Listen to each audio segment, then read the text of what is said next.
Good morning. Hi, Hen. How are you? Good, thanks. One sec, my audio is funny. Give me one bit.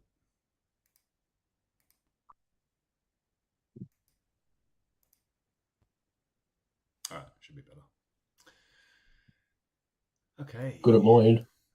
Yeah, no, it's when I don't shut my computer down properly, and then when I use it in the morning, the program I use to route all the audio just needs to be. I need to disconnect the headphone and reconnect it. Otherwise, it's got this like crackle in the ears. I'm not sure what causes it. Right. Alrighty, so um, it's going to be an interesting day today, given the price action that we've had this week. So we had Monday's over here, and oh wait, is this Monday or Tuesday? That is Tuesday. Sorry, Tuesday. So Monday is down here on the left hand side now, and I felt like it was pretty smooth sailing until Wednesday. I thought Wednesday was when it got tricky. So Monday optimism or not optimism, but concerns with the war, whether that risk on or risk off or ceasefire was going to hold. Like a lot of confusion in this area. But I thought the price action for London was pretty clean because London just raced up and then it pushed into like a pretty easy level to trade from to then look for sells down.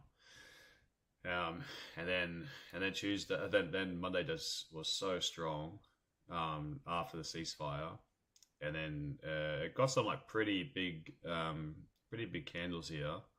But at least when on the Tuesday when it fell down a little bit, at least there was like a decent little opportunity for price to push up again. And then again, once it got close to these levels, I thought it was fairly easy to actually look for the sells.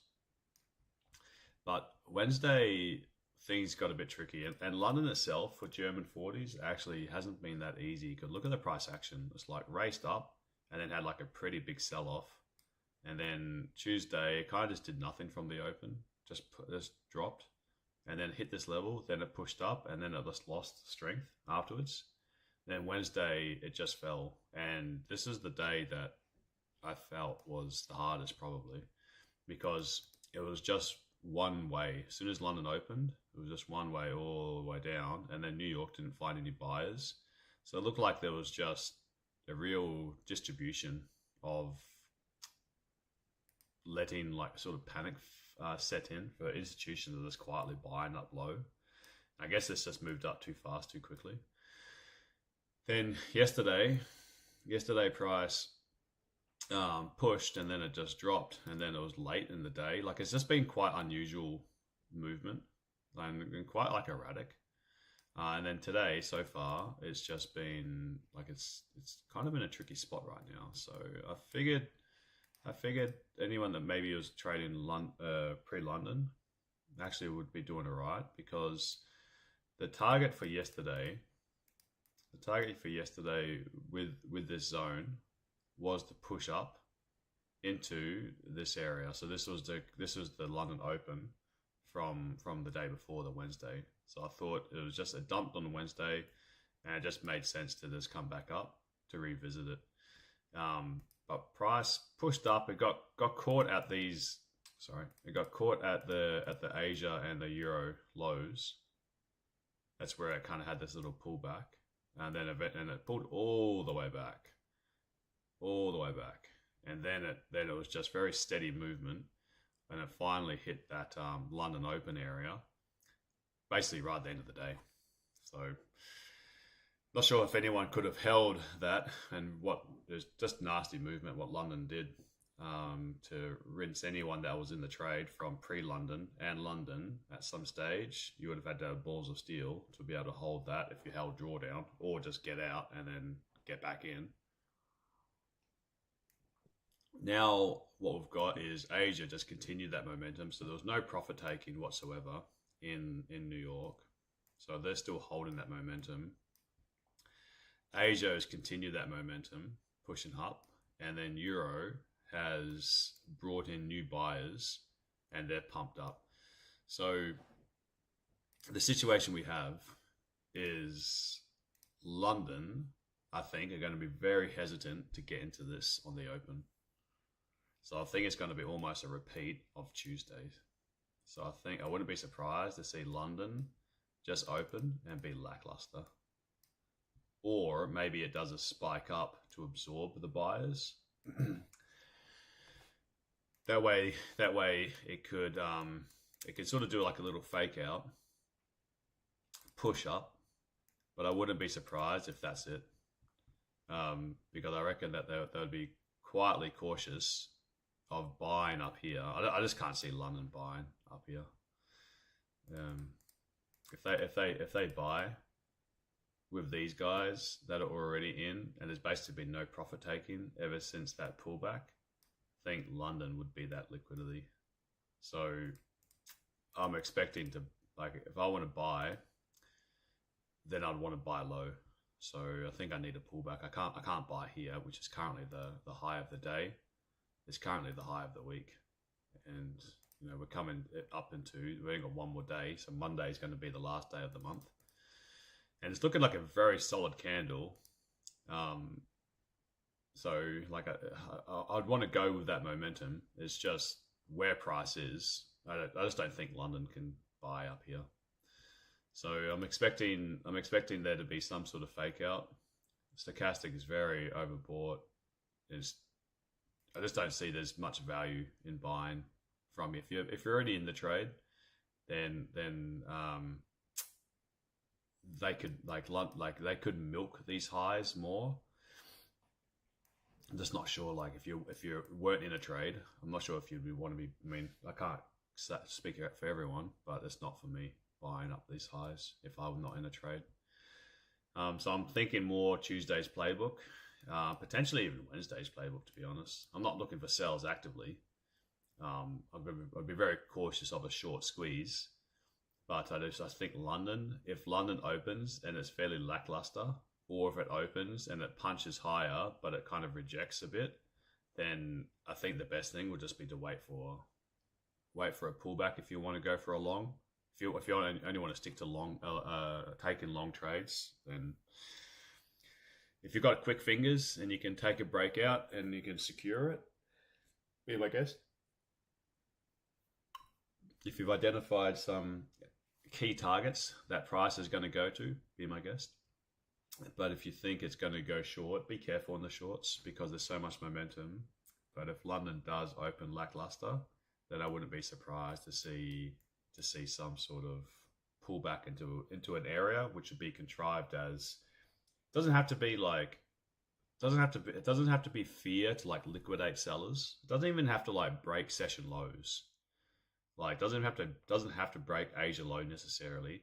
Just needs to represent some sort of form of that price is pulled back and now presents value to continue higher. Does that make sense what I mean?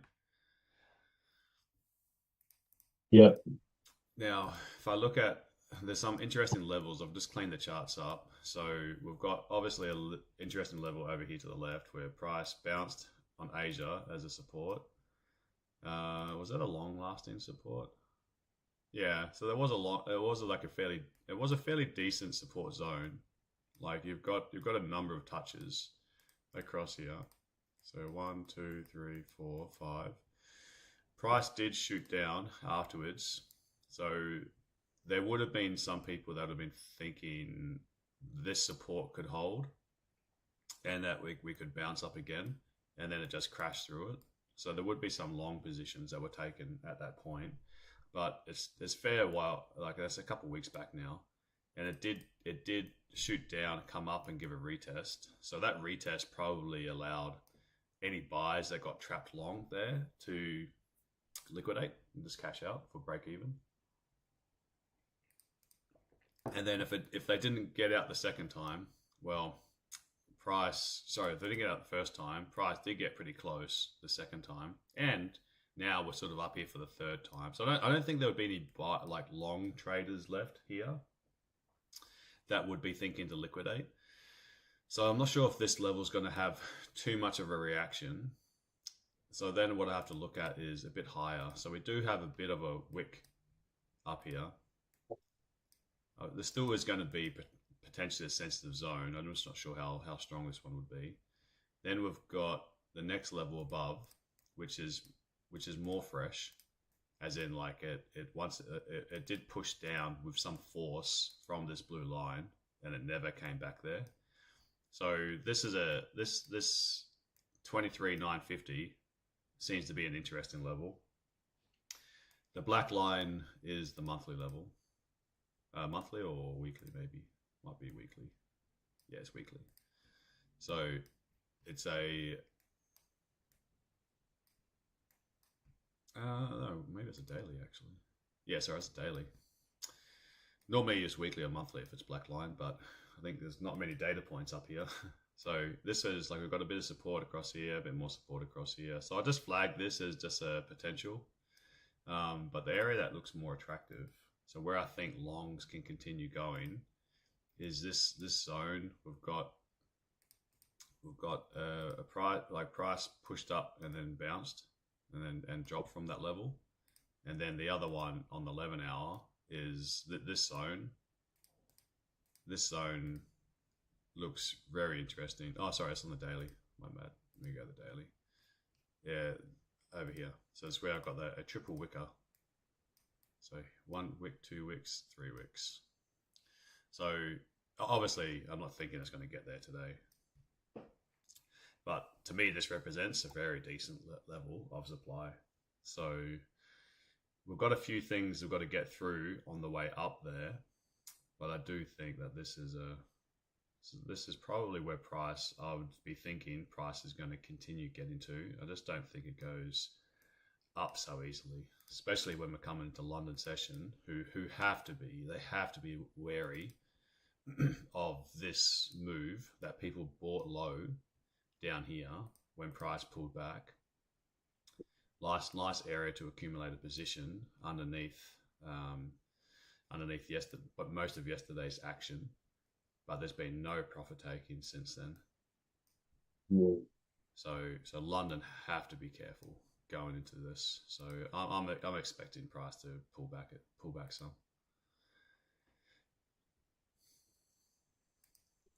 So I see there a sluggish start, or it's just going to be fall straight away. So either Tuesday tier where it just opens slow and it just kind of drifts down.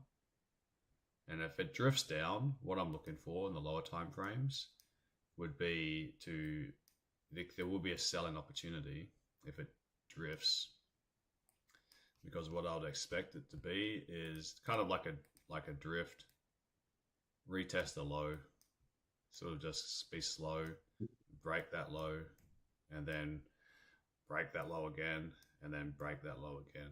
And remember we discussed yesterday about the psychology and the mindset. If you're just making like the first low that you retest can just be like, oh yeah, no, all good, we'll just attract some buy the dip participants. Second one, confidence is still reasonably high. Third one, people starting to doubt. Fourth one, people are thinking, screw this is not going anywhere. And that's when people start thinking, this is going to break, this is going to fade. Now I'm just going to sell instead. So they flip their bias from buying to selling after they've made numerous breaks. But that could be the idea of London to try buy into that selling pressure from retail or people that were in buys. Now that they've started to lose confidence and they're starting to profit take, just weaker hands.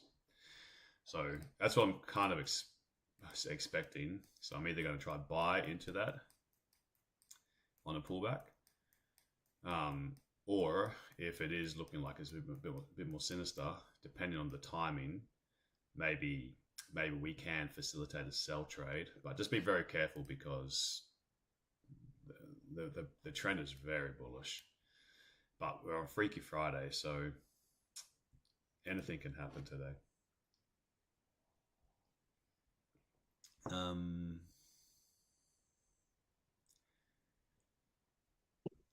Now, what do you guys think? What's your plan of attack? Long bias, but I think we've got some downside first. Mm-hmm. Yeah. Is anyone in a trade right now? Anyone trade pre-London? No.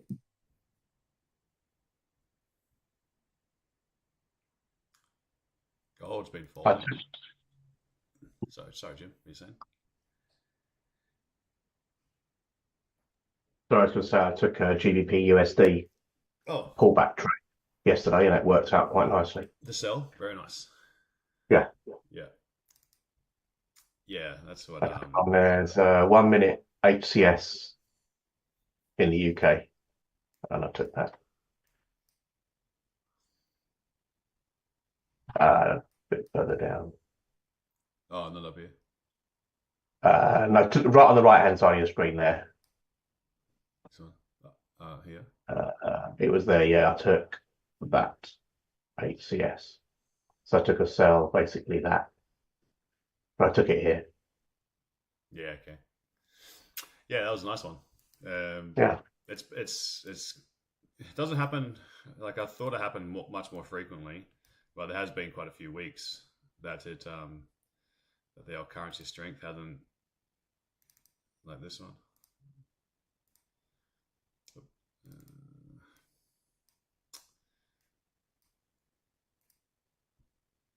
Yeah.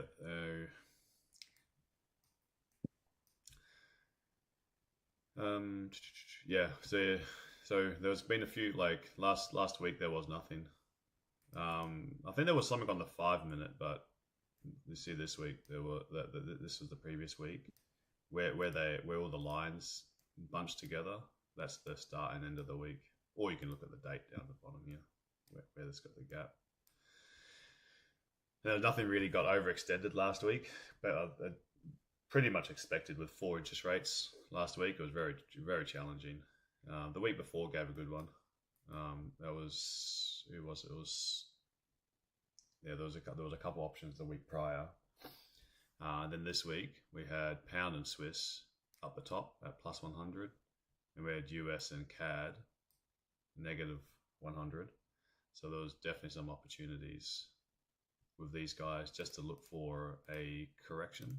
And it is just that. Oh, it can be more than that, but I treat it as just a correction initially because you've got to think there's got to be profit taking, right? So price just pushed and pushed and pushed and pushed and pushed. Pound made a lot of money against the US dollar. But then when you go and have a look at, if you were buying at those lows, where would you be thinking to take at least some profits? And to me, this is a pretty heavily congested weekly area. So to me, that looks like a perfect area of supply to have some sort of reaction. So nicely done. Pushed up until here, gave like 70 pip reactions, 63 pips, and then up this one, dropped 56 pips. Could do far worse than trading something like that. US Swiss at the moment, I'm just thinking this one is due as well. So it pulled back a little bit yesterday. I'm expecting some US strength coming soon, but I think it's maybe we might be 1 or 2 weeks out from that. So if I look at the weekly chart on US Swiss, if I go all the way over to the left here, back to 2011, this level here, I think this level is like where this candle started. This area is very interesting. So we're actually not that far away from it. So it's just down here. So I'm expecting, like, if we can keep on pushing down, US dollar is going to be so crowded, that trade, that I would expect there to be some sort of unwind. So I've got my eyes peeled for US Swiss. Can I go to back to the daily 2011? I should be able to. So looking at this zone as well, there is a query though. Like, price action back in 2011, is it that relevant? And I don't know. Never, like, it's not a normal situation having to go back this far, but something happened on this day, 6th of September 2011, where prices rocketed up here. So it's not far from these zones. Anyway, this is going to be a trade for another day.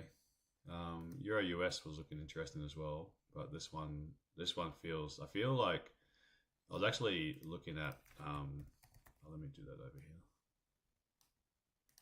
I was just doing some analysis on Euro yesterday, just with the COT data, because remember, like, when I did the outlook on Monday, because they had Juneteenth holiday last week, they didn't have we didn't have the COT data because they delay it, so it was not until Monday. Then I forgot. I remember yesterday I'm thinking, oh, should have looked at the COT reports. So this is for the euro, and when we can see, like, they're very nicely positioned to the long side. And if I go to the overview, you can see on the swing side of things that euro is just, this is the green line, is now the most valued, it's the most positioned long in the futures markets. It overtook yen, so yen's having a bit of a breather here. And yen I'm expecting some weakness because they came out, their core CPI came in pretty low. So that's a concern. So I think with this bullish market, I think there's going to be some yen to short the yen as a swing trade. That's going to be a priority, I think, next month. Next week, or next week and next month. When I look at the euro side of things, I thought, like, normally I'd be like, oh, this is overbought, so maybe euro is going to have a pullback. But when you look at historically, it's actually not. It's quite nowhere near, actually. So from a net positioning, they're very long, so there's plenty of optimism. From a percentage as long, they're getting long from open interest. It is getting a little bit crowded, but when you think about the number of contracts that are holding a long position, it's actually not that extreme. So 220,000 contracts minus 119, so that's a $14 billion long position accumulatively on the futures market. But if we go back just a couple of years and look at this column, this long column, and then when we look historically, they've been a lot higher. Like, look at these numbers. When the last time euro had a bit of a fade was when long as open interest was a lot higher and long contracts were like upwards in the 260,000s. So I feel, even though euro feels overvalued, I feel like it's got actually quite some way to go.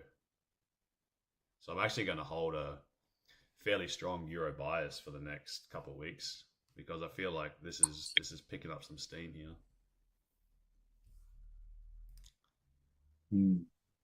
From a pound point of view, pound, I believe, was 106, so they've been a much higher as well.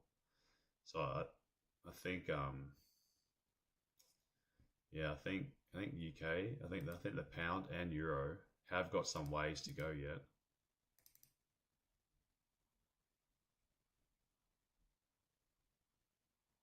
So apart from some tactical short counter trend trades, I feel like having a long bullish bias on euro and pound is the way to go for us to look for some longer term, like maybe some. Hi everyone. Trades. Hey Danny, how are you? Good, mate. Well, we'll cover this in the outlook. So I'm hoping to get some more. Like, I found swing trades to actually be a bit few and far between all the news, but it's because, like, the length of time I was looking ahead was like 3 days to a week. But I'm thinking even that might be like for some of these swing trades, I've been finding that difficult because of all the uncertainty. But trying to have a bit more of a longer horizon, like holding a trade for like weeks to months. Now that we can actually just go purely into the fundamentals and not worry about some of the shorter time frame noise. It's just trying to balance that perspective. So I found swing trades to be holding the bias for more than three days to a week was freaking tricky with all this uncertainty going on. Okay, so just remember what I'm looking for is I'm very curious to see how London opens. Because if London opens, I want to see if it opens lackluster. If it opens lackluster, then I think it's going to be a Tuesday effect. And then we can position ourselves for a scalp appropriately. There's not that much actually, like it wouldn't take much for price to, I think the way that everyone's sort of looking at longs, it actually wouldn't take that much capital to push price up a fair bit.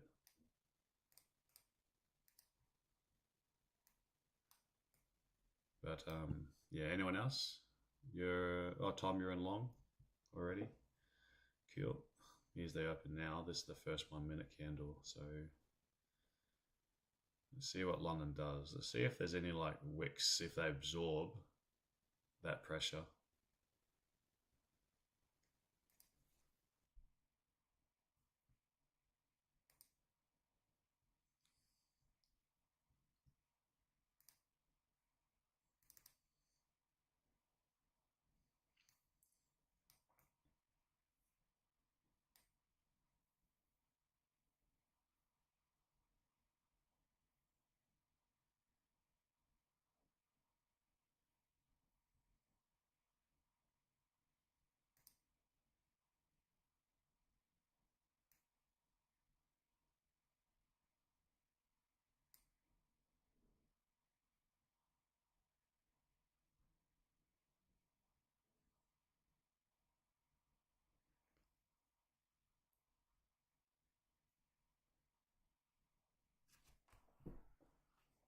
Let's see what London want to do.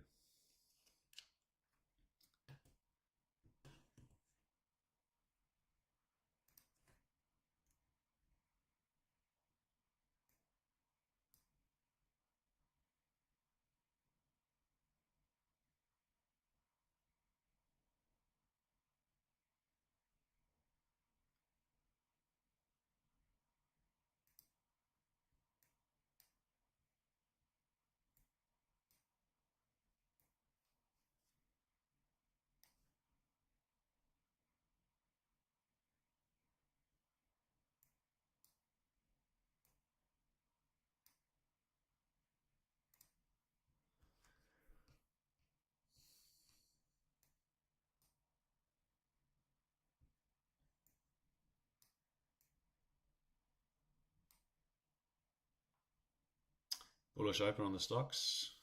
Okay. We got Rhine Metal, man. 7% up yesterday. Crazy.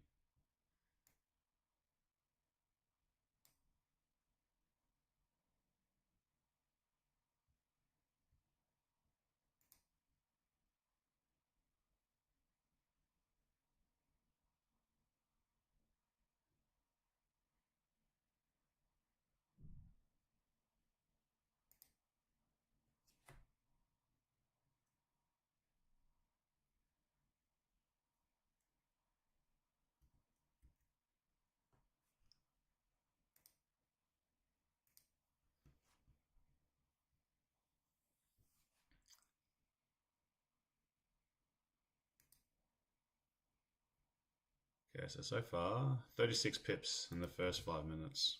Oh, sorry, first 3 minutes. So they pushed price up, spiked up. So let's see if they've got enthusiasm to continue that. But I'm not in anything just yet. I kind of take my time today on a Friday.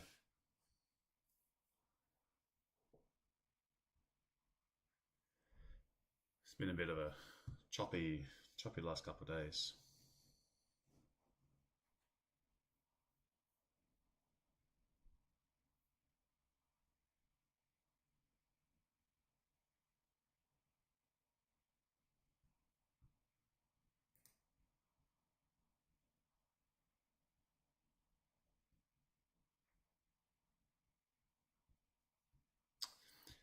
Anyone else want to talk through some plans of attack that you got? Don't be shy.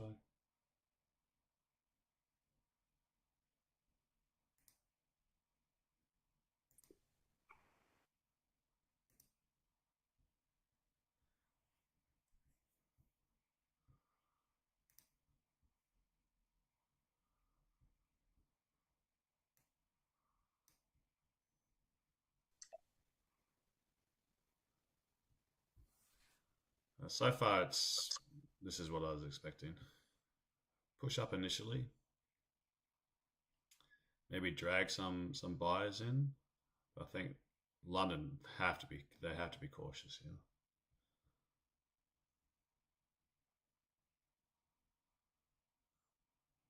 So what I want to see is if it just drops down, that's going to be really hard because I don't really want to be a seller. I'm not going to be an aggressive seller anyway. But I want to see if price bounces from here, because this will be a buy the dip opportunity. Some people will be seeing this as buy the dip, and that's a-okay.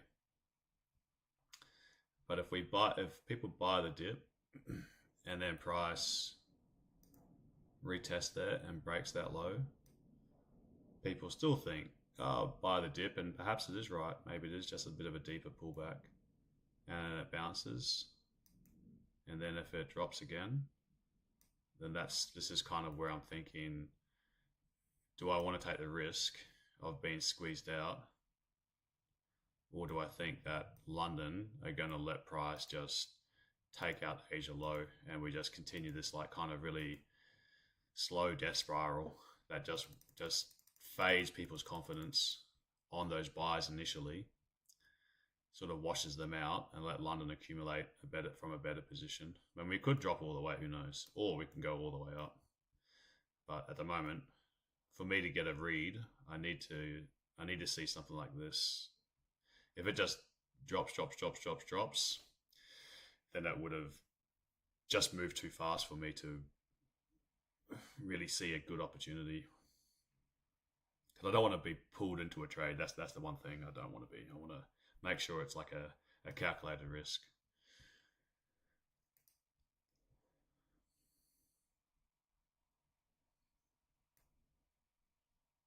That's for a sell side sort of thing. But if London do buy and they want to milk this, and we do happen to, they buy the dip and it pushes, then I need to think, where could their potential be targets be? And that's where I'm thinking, if we can get enthusiasm to hold above like this blue line, then I do think probably 23,900 would be base case.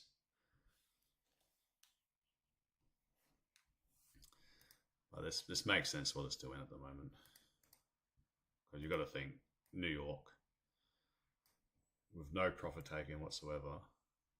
They're just desperate to take some profits,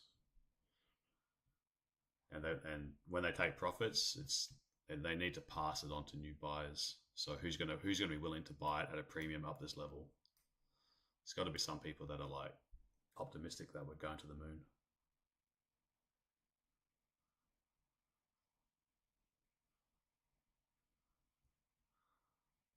So I've got a little zone.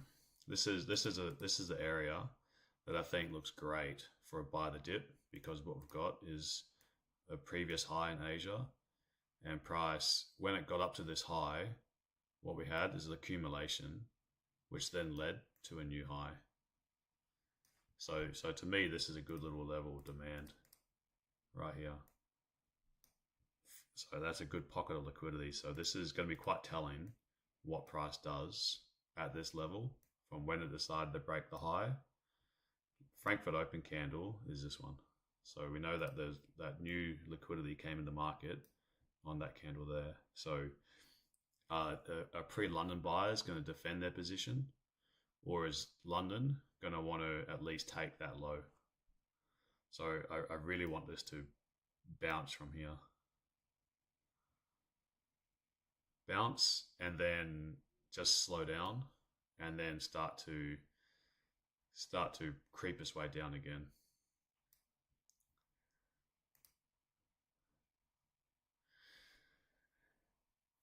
Let me know if this is kind of like, let me know if this is making sense. I mean, it's just my interpretation of it anyway.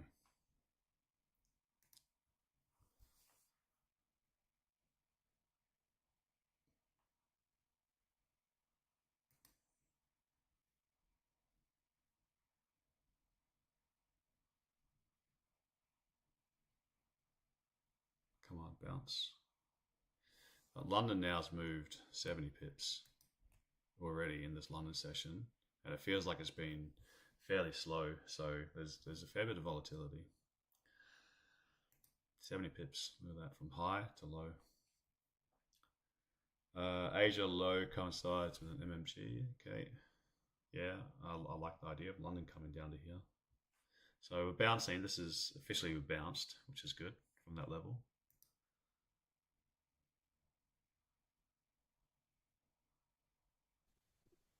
So now let's see if it's just a bounce or if this is actually London happy to buy from here. I think it's just a bounce.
Five men.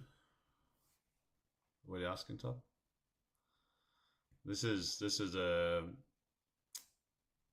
delicate situation where we're here because we're at this previous highs. We're at that area of demand. Price is potentially just this is a turning point. Like potentially London buy that. Stochastic is oversold. The fast one. So this is going to be very telling what it does from here. So I want to just give it a bit more time to let it show us its hand. 5 minute, this candle though, pretty good looking 5 minute candle for downside. It's a little doji.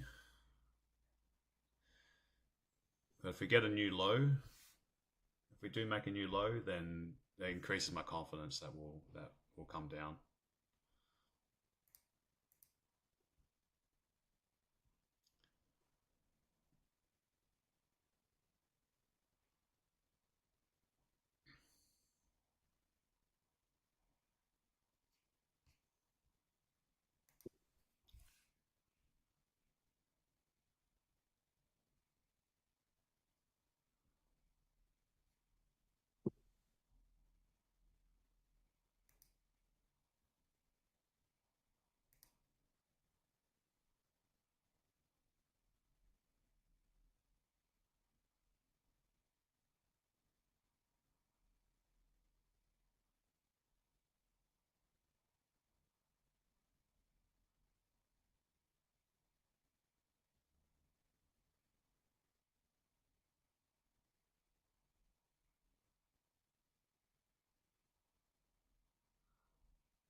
some. It's very tempting to enter a starter position here, like something very low risk, just to see if we can get a cowboy sort of anticipation that this would work. You're gonna give it another shot? Yeah, okay.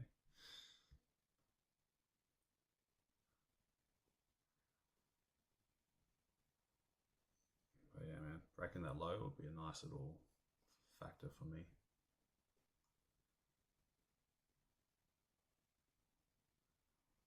Come on.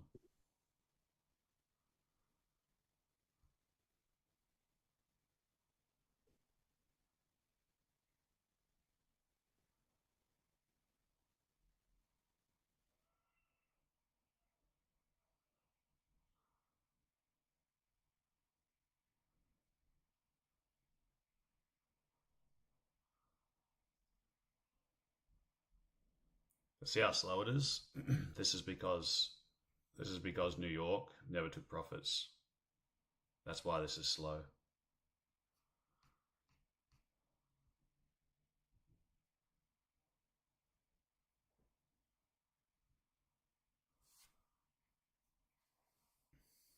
So if London pushed up aggressively from here, yeah, you'd need to have a like it can't. It's not that it can't happen. It's just if London go long from here, it needs to really be on a fresh impulse of news to think that this is going to go way higher.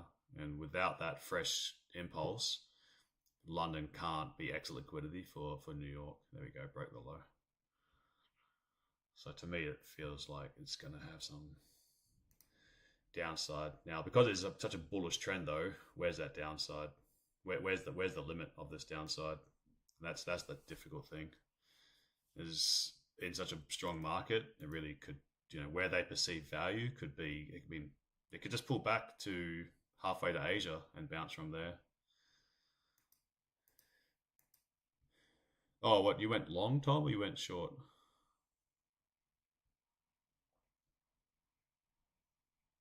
Oh, you went long. Okay, that's what. Sorry, I thought you were talking about going short. How tight was your stop though, man? You're risking like 2 pips.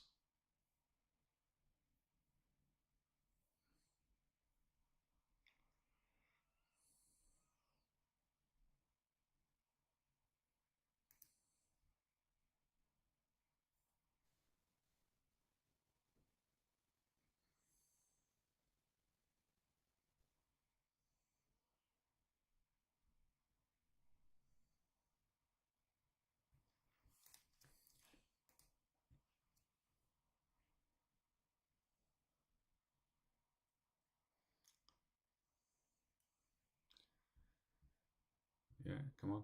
Break the low again. See if we can break that low one more time.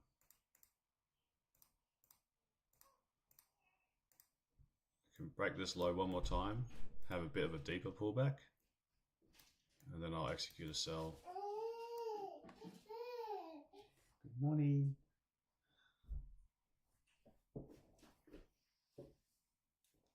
Come here. Good morning. I'll actually give you that. Did you sleep okay? You're sick and you have fever. Mr. Puppy. Your puppy. Where's his face? Isn't it? You gonna get puppy? Let's go spinning. Yeah. Oh. Come on, bring puppy to daddy. Go get puppy. Go get puppy.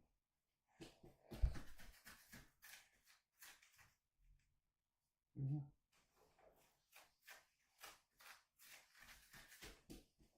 Come on, come on.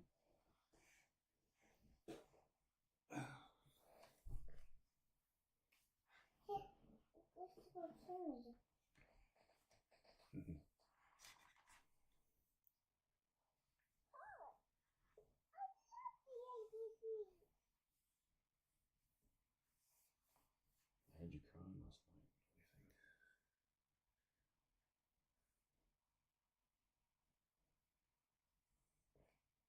What do you think? It's a bikini. What's that? It's a winter candy. Red.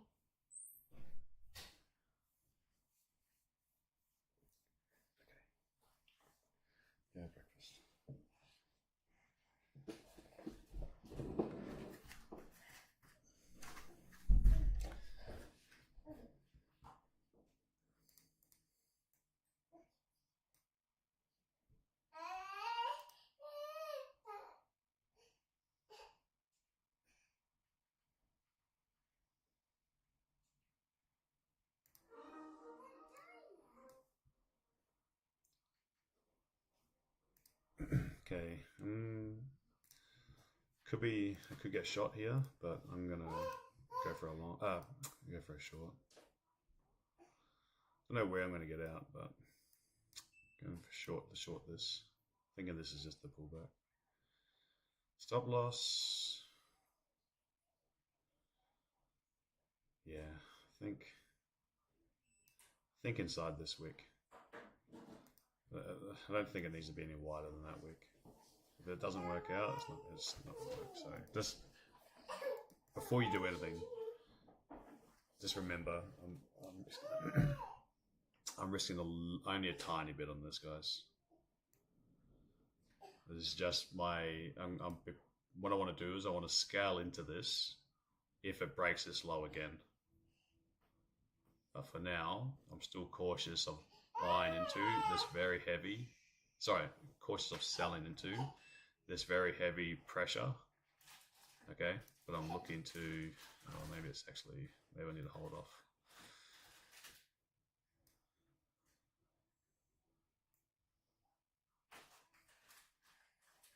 Yeah, I mean, if it can come all the way back up here. Oh, wait a second. Yeah, that's a bit too. It's not really pullback-ish just at the moment. Yeah, just hold off. Cancel that.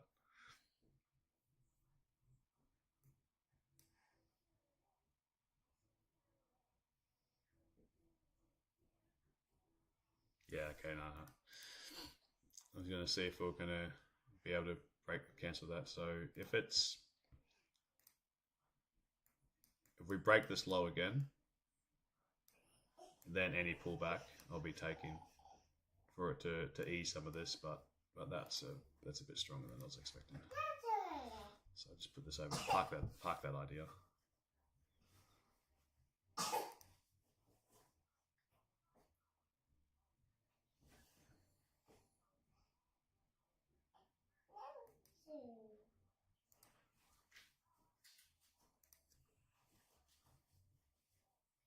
Yeah, Tom, you say that all the time.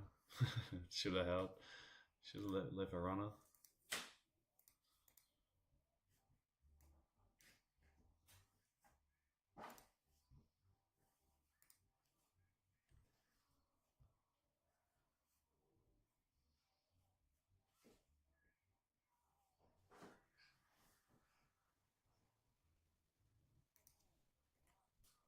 Yeah, cancel that completely.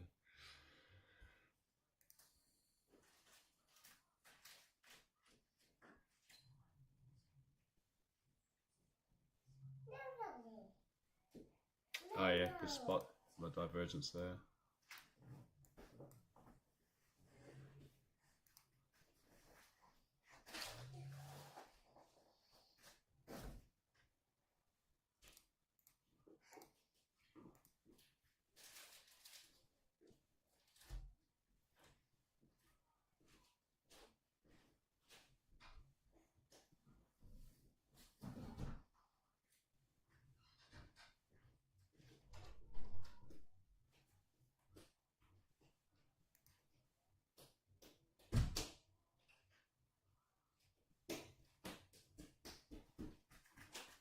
So this one, the break and retest one.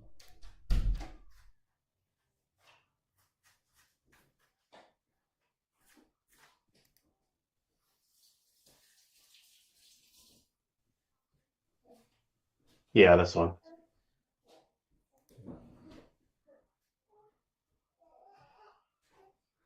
I'm going to do something silly.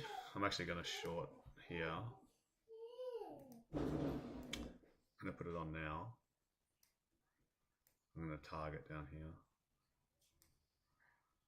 I know it's because I was going to short here, but then it pushed up, and now I'm thinking risk reward wise, I could just get blasted. So maybe I don't do what I'm going to do. Put it that way. I'm testing something out. So this is very small. So I won't even put it on there.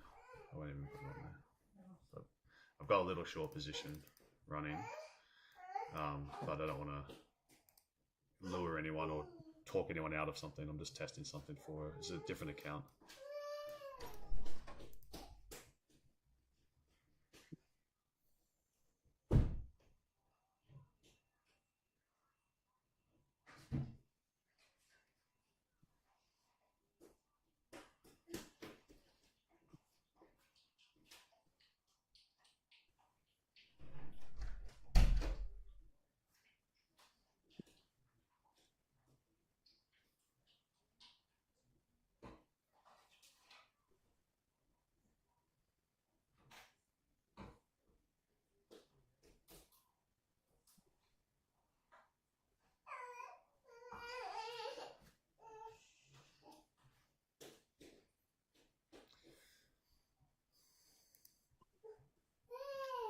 So,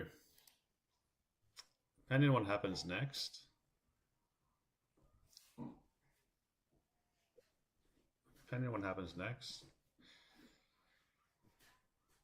got a little bit of a clear space here. So if this is just simply that, just a pullback, and it can like hold above this zone and be oversold, and then pushing up again, then I think 900 is the target, or at least a target, and then probably that 924.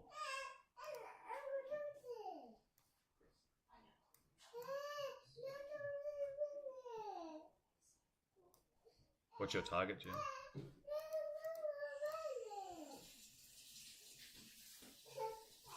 First take profit at the high.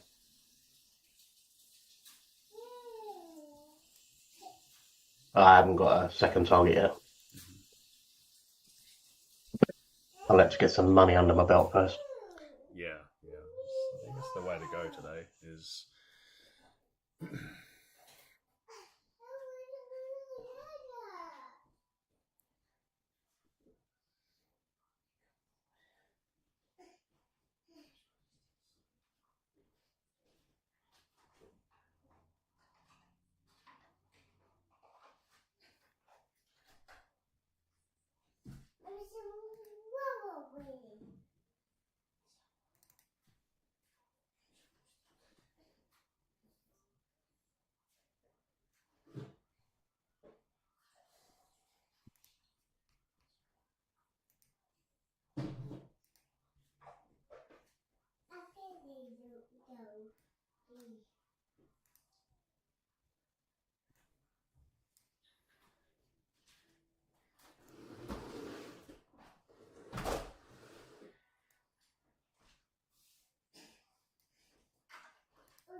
when I invert it, makes me want to go even further than 920 to this gray area. So I think it could, like, once it clears this zone, just remember this is an inverted chart.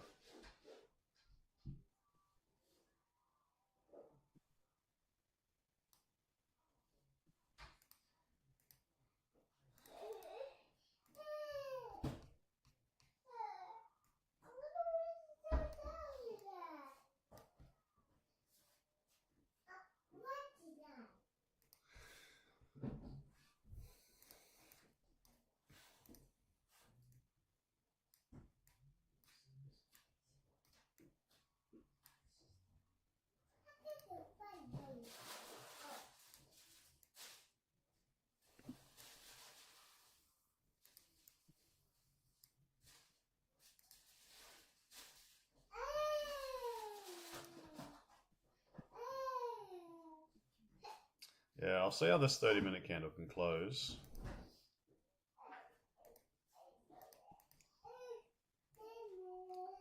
Let's see if London just absorbed all of that.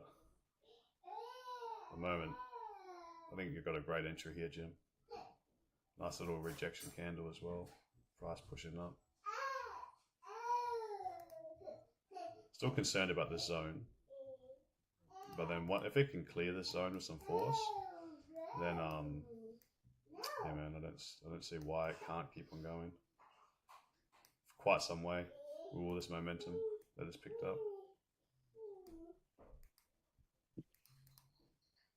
Shows a very strong trend if this was just simply that, just a little pullback to here. But I'm still sus about this.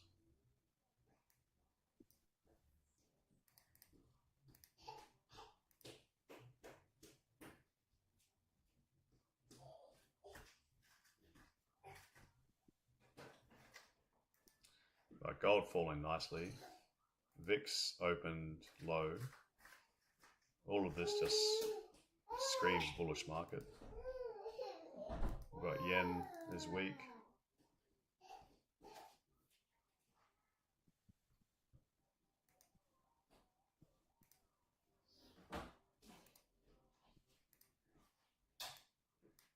And this 15 minutes is about to close.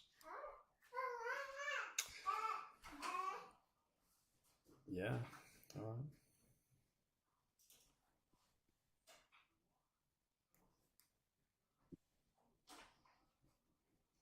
I think we're going to join you.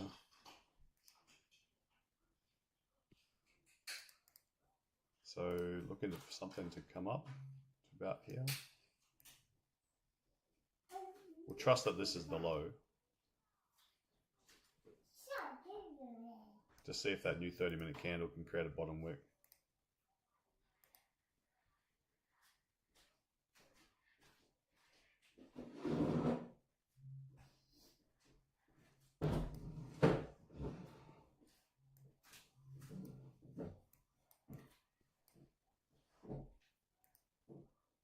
I'm looking for something like that.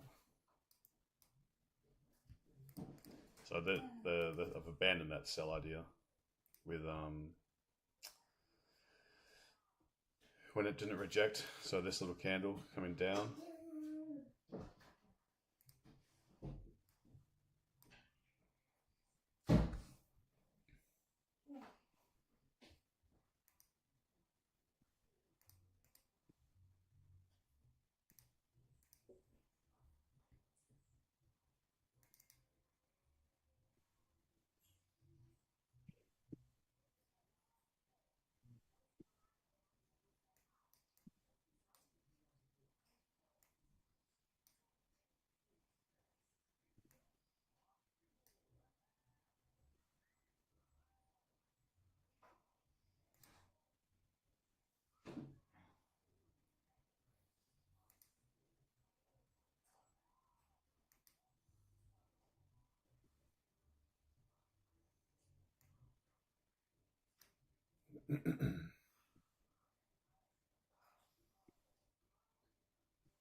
There's the retest.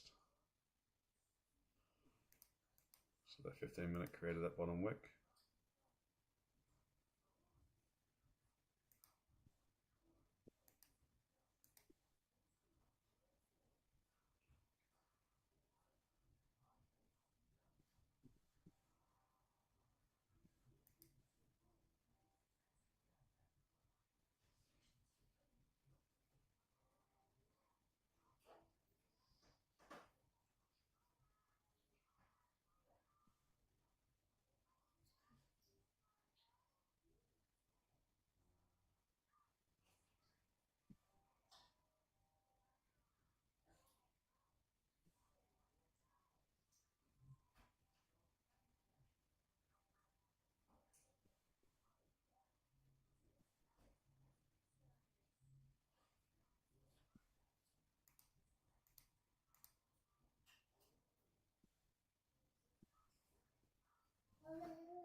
Is anyone's?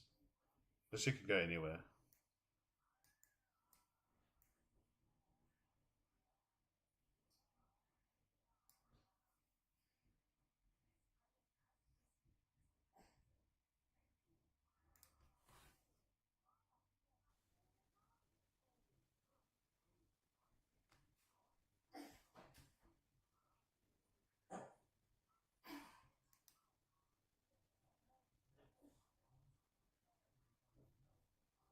I think if this 3 minute candle does an inside bar and it breaks the high, I'll scaling.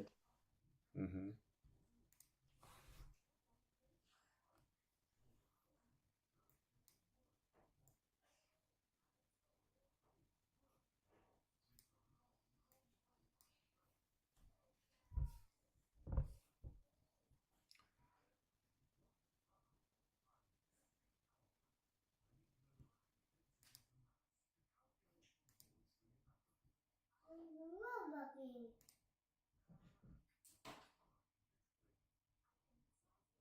This 3 minute here. Yeah, the current 3 minute. Mm-hmm. Previous 3 minute to me looks like it's just retested the wicks, done a rejection. It's retested here. But if it breaks this high, if the next candle breaks that high, I'll take a scaling. Low risk though. Yeah, you got to go low risk on a Friday. That's for sure. Well, I got my first take profit, so. I think the easiest, like if this is the range, this looks like a range to me, as in like we've got a rejection at the top and you've got a rejection at the bottom. And this could just be the auction inside of here. So like this is pretty close to the top where I thought London would, like, I'm not surprised that it rejected up here to come back down. Now I feel like the next liquidity is like these black and blue line above here, and otherwise you've got Asia liquidity underneath. So whatever it does inside this little window, I think it'll be quite telling. Like if it breaks the low, then I think we go down. If we break the high, then I think it's shouldn't be too difficult to take it higher. But inside of here, this is kind of equilibrium. So if you want to wait, anyone that's not taking trade, if you want to wait, like we're very early, if you want to wait for it to leave this zone, then I think that might be a more steady trade. Inside of here, decent risk reward if you think it's going to go higher, because you don't want to leave this zone. And if you think it's going lower, then you don't want to leave the top of it, and there's decent risk reward.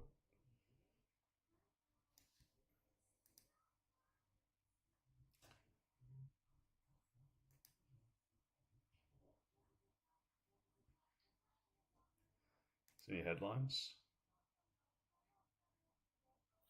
US to cancel restrictive measures against China. Oh, that's good. That's good news.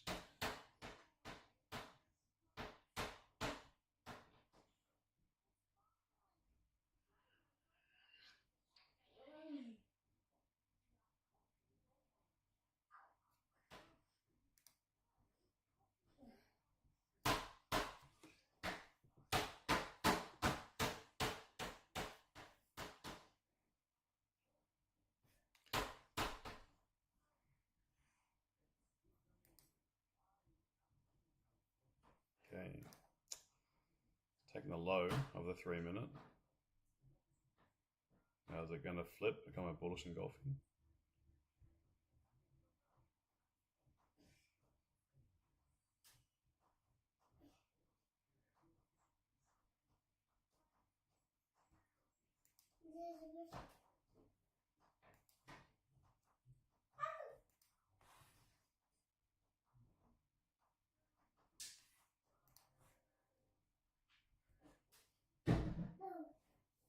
No, I'm out of my original trade now.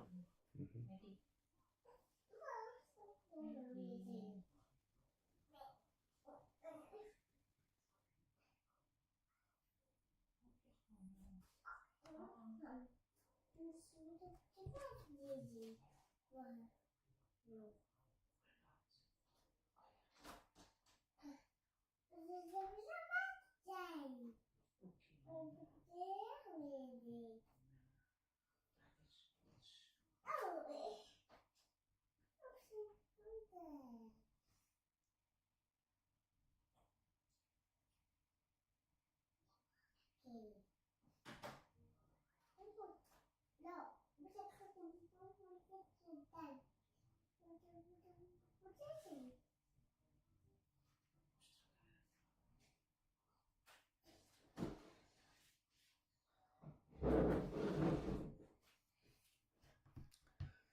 Yeah, it's 50-50 at the moment, where London wants to go.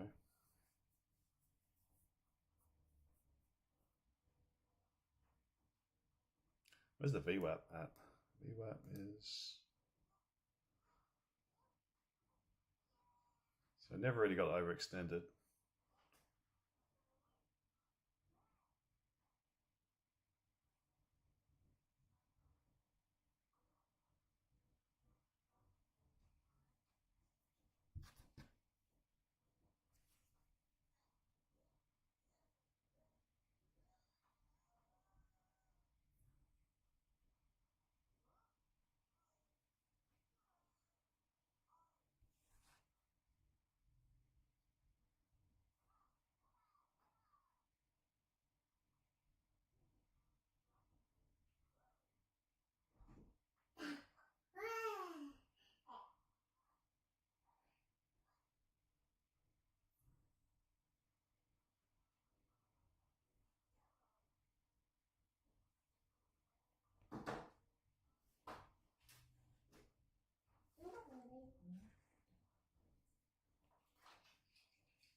All right, so a pretty decent rejection. Look at the 5 minute. Like wick back into this area again. Now looking like it's taken the inside candle's high.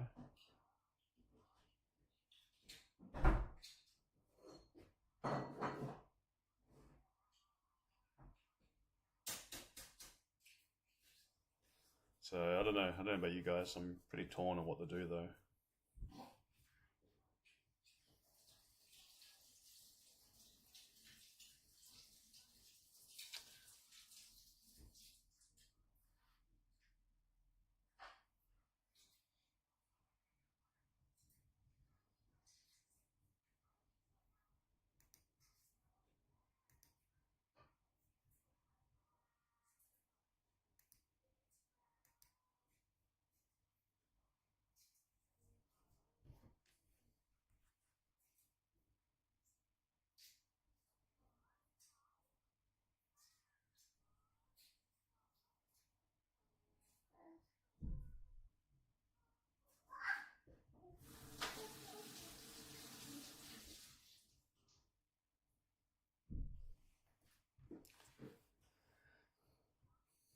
But this is the kind of start I thought London would have, like just slow.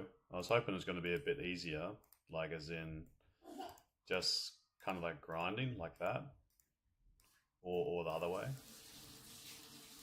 At the moment it's looking more bullish, but it wasn't my base case. I think it's just so risky to be buying up here. To me that it feels like there's a bit more substantial correction coming. I just don't know if it wants to milk it further and then to do that correction from up there. And then if that's the case, London can keep on pushing, making highs, and then towards like a few hours into London, for example, like maybe even 11:30, we just get like a London 50% pullback. But trading around here, just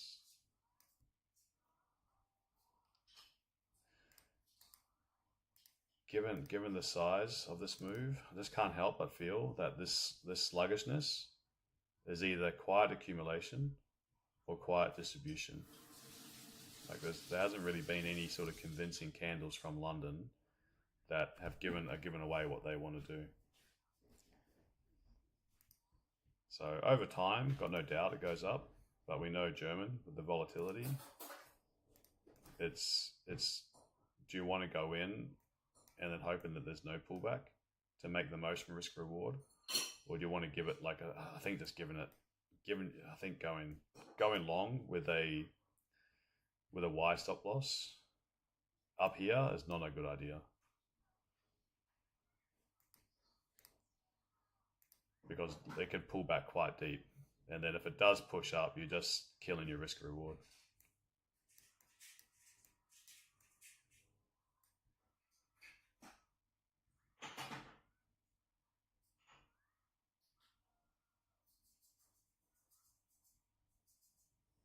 But yeah, I think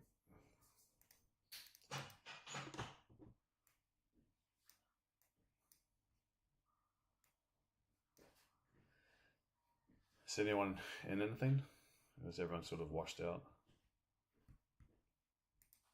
I'm flat. Yeah, just jumped on, but it's not looking promising. Yeah, not for a scalp anyway.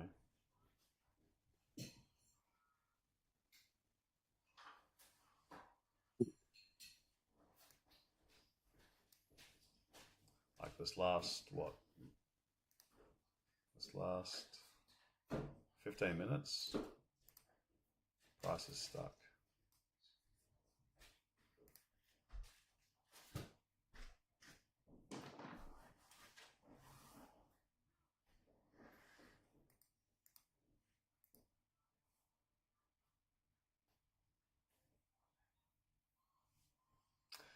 Mike, do you reckon we're going to get a breakout on Aussie yen for once and for all? This is a really good question. I was just been contemplating that today.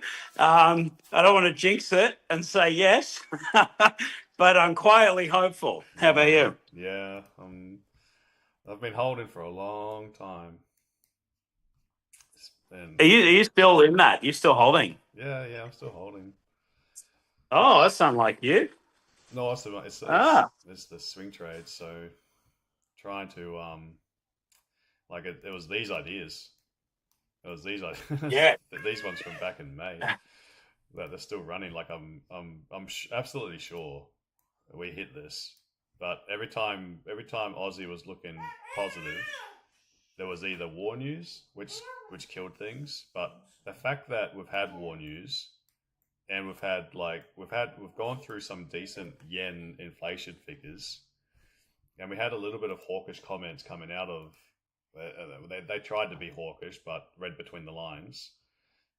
And given all of that, and we still haven't been able to break down past this like 6 support. To me, 100%. To me, that's bullish. So yeah, and given that we've had this high here, the one thing that I'd be scared about now is this kind of no, it's better on the daily. Is that we're getting this like the other side is I'm sure we come up to this area, but the fact that we're getting like this channel, if it actually has a good closure outside of there and underneath this range, then I think I'm in trouble. But the way that it's been holding, been pretty resilient, I'm pretty sure it's going to hit my target, and it's just been grinding up that line, hasn't it? It's just bit by bit. Yeah. Doing its thing. It's definitely the tortoise, not the hare. Yeah, the funny thing is as well is that I've been holding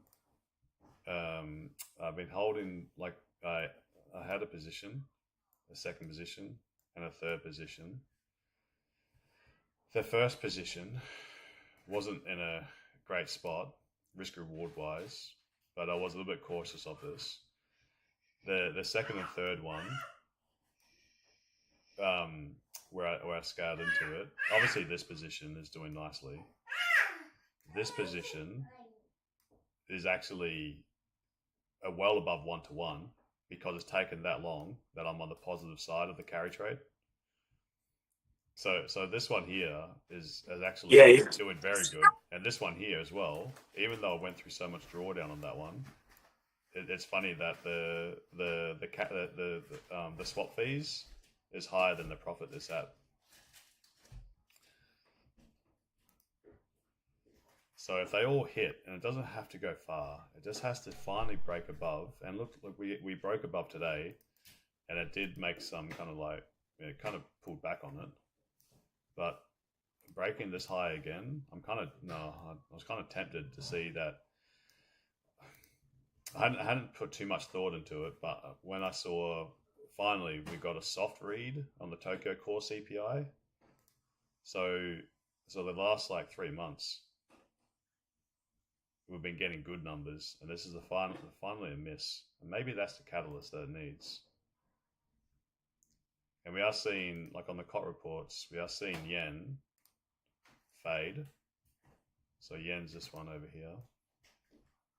Aussie's struggling, so I'm not getting my hopes up with the COT reports, but I think with all this optimism that we're getting, I think there's definitely much more upside for Aussie than there is yen. So I'm actually quietly confident now that we're going to finally break out. But every time I got quietly confident, something happened, eh? Something like either it was missiles flying in the air, or it was tariff talks, or it was war, trade, like just crap. And it's just been.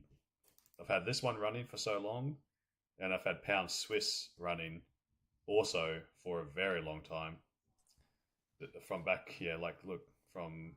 What do you call a long time, Hayden? It's been over a month. It's been like a month and a half that I've been having these trades running. Okay.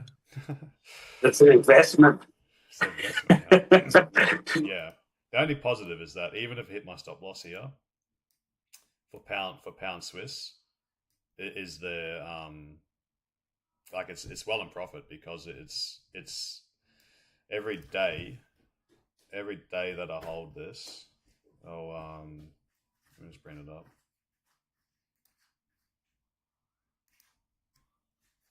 So for Aussie, and it's times 3 positions, different lot sizes though. Give me 1 sec.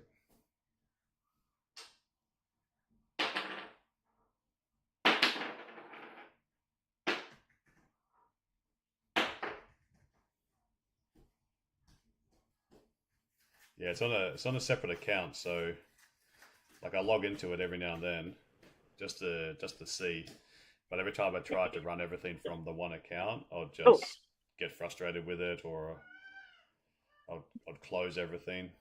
So Aussie yen.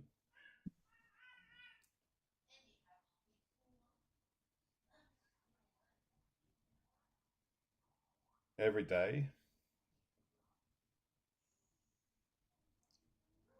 day I hold it, I'm making $6.26 per standard lot. And I've got more than one lot on, because I've got 3 trades, but cumulatively it's more than one lot. So every single day, and then on Wednesdays it's times 3. So just from the interest differential for Aussie yen, every single day, I've been holding this for over like a month and a half now. It's $6.26, and on Wednesdays it's times 3, so like nearly $19. So that's why it's like I've been happy to hold it, just because it's been making money even like it's been there for long enough now that it's basically risk free, and I haven't even moved the stop loss. Now pound Swiss is $6.51 each day, and I've had it for like since like mid-May. If I was selling pound Swiss, I'd be losing $18 a day, and on a Wednesday that would be $55 that I'd lose just in swap fees. So swing trades that are in your favor, like for the carry, I prefer that because the swap doesn't kill you. But okay.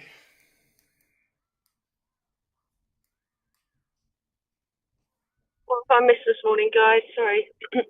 My meds have not missed. Nothing. German's done nothing. Oh, okay. So we figured it would be like this. Because I thought Tuesday was this enough for a coffee and an almond croissant. It cost. Yeah. I mean, it's not bad, isn't it? Like swaps done the right way, especially with interest rates the way they are, can be very good. So what I was saying at the start of the stream, what you did miss was usually when we've seen New York be quite bullish.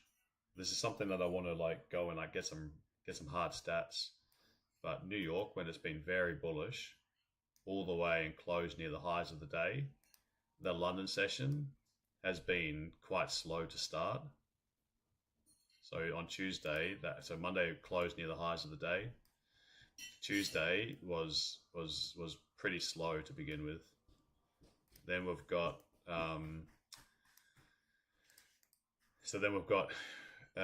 New York, but this is not closing near the highs of the day. The highs of the day was London. So I'm not sure how to talk about this one, but we saw on the Wednesday we saw London just sell off. And then Thursday, yesterday, was the same as to me as Monday.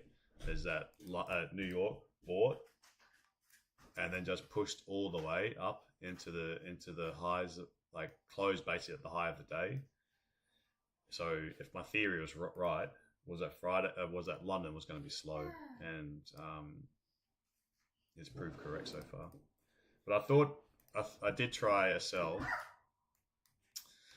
which I had to abandon, but I was assuming that I got lucky here. I was going to enter a sell, but price pushed up on this candle. But because it broke the low and then broke the low again, if I was going to see if it can just like hold, start pushing down.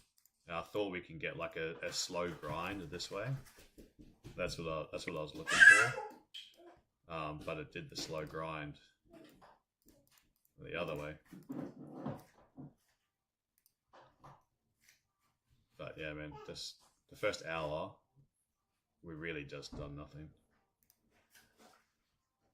So if we can hold above here though, I'm expecting price to push up. Like I do think we'll eventually get up to like 920. I just don't know when. Just don't know if it's going to be go 920 up like that, or if it's going to be 920 like that. And this is what I'm really worried about today. It's why I don't really want to commit any size really, because I'm worried that with London would be very concerned that New York will look to exit their positions to new buyers. So I've been very cautious of buying with price action up here.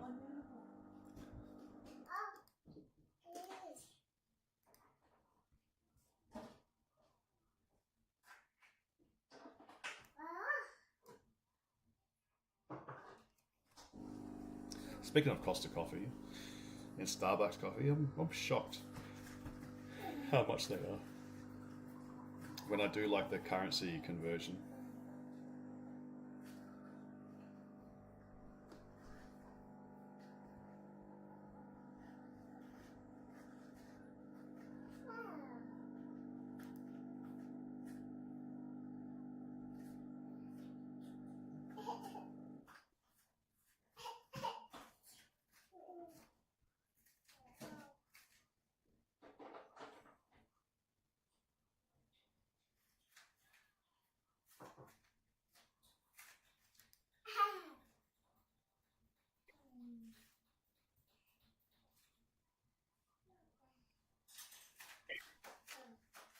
Okay, come on.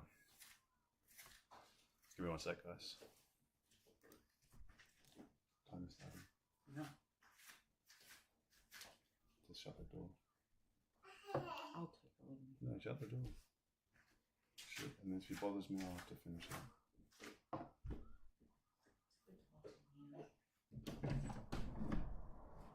Solved.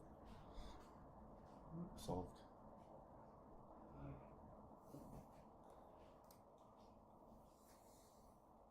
Okay, guys, what's your plan? What do you think?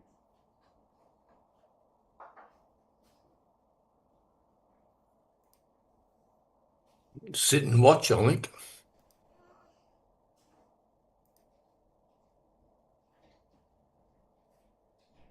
I still think sell to buy.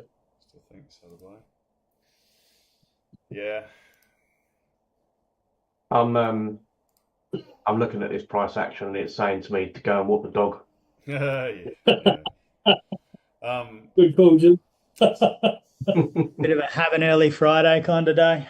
There's going to be a good move. It's just I think London is so cautious here. So what I was thinking yesterday for like I can't remember where Round I saw 12. it. I think I saw it on. It might have been a Bloomberg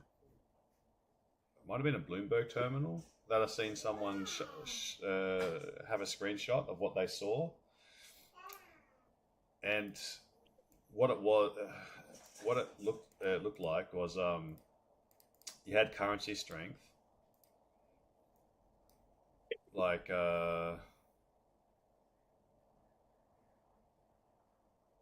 to let's see if I can draw it.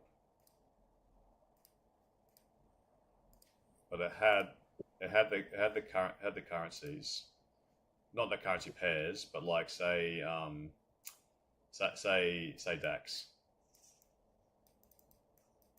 DAX, gold,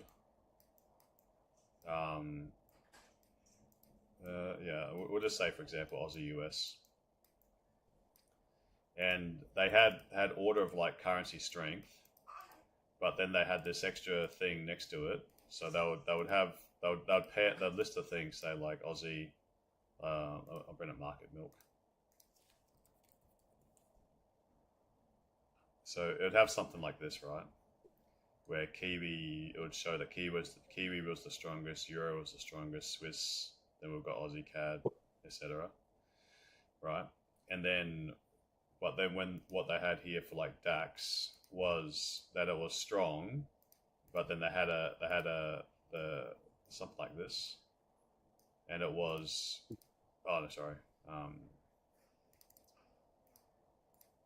it was like this, and then this was the low, this was the high,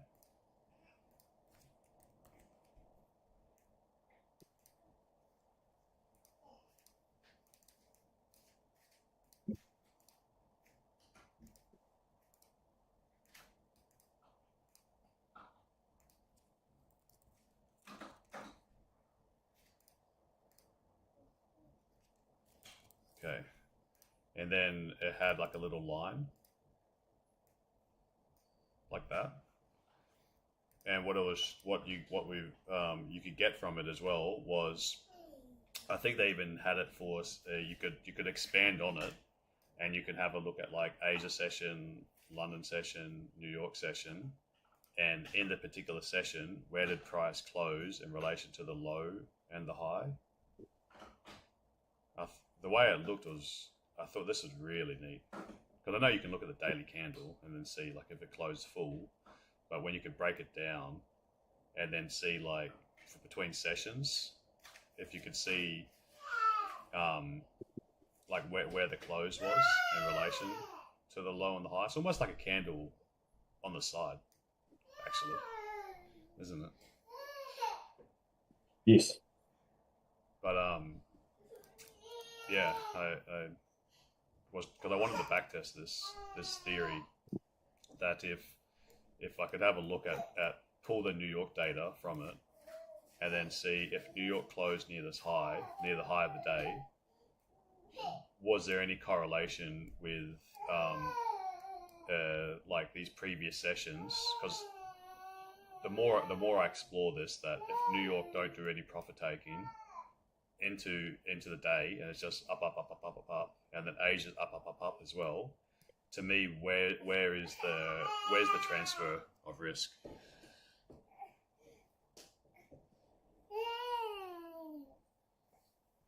So I know there's some indicators that have got this already. I'm just trying to find them. I don't want to have to build it. You want mama? Mama's working.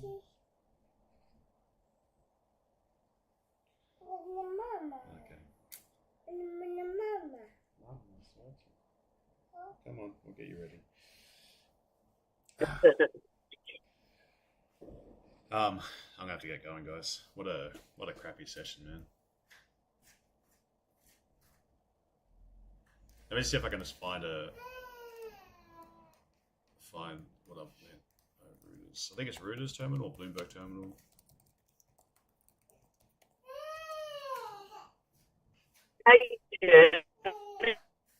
Are you with Maddie today, or have you got 5 minutes? I just need to run something past you. Yeah, I got 5 minutes. I'm with Maddie sitting next to me, but I've got 5 minutes. Yeah, just a chat on the phone. I'm in the car at the moment, or a quick Zoom. I just need to run something past you. Okay. Did you want me to give you a phone call after? Yeah. Either or. I'm just in the car because I'm driving down. Just got to go down to my little Airbnb just to check it over. Okay. So either or. I'm in the car, but I don't know what the signal will be like. Sure. But I should be there in about 50 minutes. So either or, whatever suits you. Yeah. Okay. All right. Just text me your number. You got the little one, so whatever works for you. Yeah, sure thing. All right, guys. I'm gonna have to go sort Maddie out. So, just a dead session, wasn't it, in the end? So, well done to anyone that was able to pull a profit out of this. The price has just been.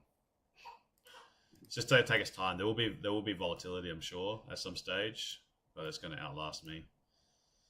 So we kind of create this like wedge. So It's not very exciting, is it? No, it sucks. But all right, guys. I'll do your best to let you through that. Yeah. Good luck, guys. I'll Thanks, Hayden. Bye, everyone. Yeah, chat you over the weekend. Okay. Cheers, mate. See you all. See ya. Thanks, Hayden.